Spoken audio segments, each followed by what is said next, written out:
Hi. As I'm recording this, we are a few days away from inaugurating Donald Trump for the second time as our president of these United States of America. I'm sure I don't have to tell you this, but a lot of people are celebrating and a lot of people are scared. I'm one of the scared people.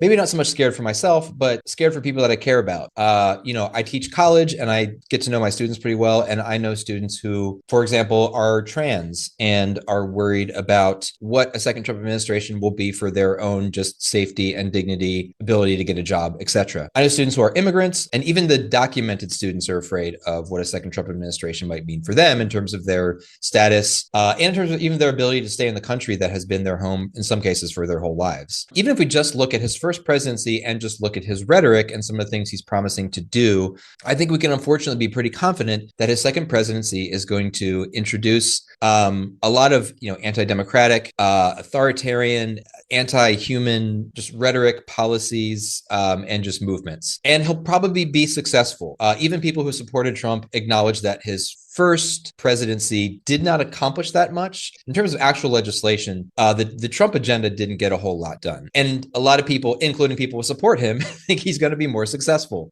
this time. And I think for those of us who really care about democracy, who value human dignity, who think everyone should be treated kindly, and that everyone has a place in society, I think these are going to be pretty dark times. But that's not actually what I want to talk about today. What I want to talk about today is just kind of getting some ideas on the table and some thoughts out there about what a resistance to the threat of creeping authoritarianism and anti-democratic values. As someone who studies history, there have been plenty of times, both in American history and in other countries, when authoritarian ideas became really popular and had really, really damaging consequences. So it's something I've been thinking about a lot. And I just kind of want to share some of my thoughts on that. Basically, I have five, what I'm calling rules of engagement. I'm calling them rules of engagement for two reasons. One, because it's kind of like a military term. As you'll find out, I'm not a very militant person. I don't like violence.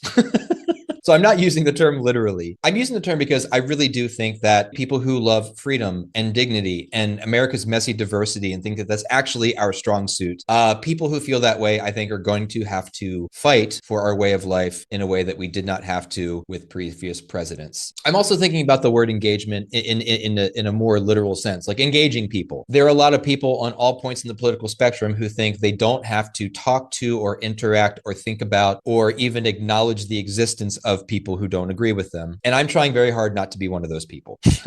So I'm hoping that whatever the future holds, good, bad, or ugly, that at the very least, I'll be a little prepared. And these five rules are ones that I'm going to try to hold myself to. And I just kind of wanted to invite you to, evaluate what do you think? Are these the kind of rules of engagement you would come up with? Do you have better suggestions? Do you have critiques? Do you have criticisms? Are you furious? Whatever. I really want to just put these out there and see what people think.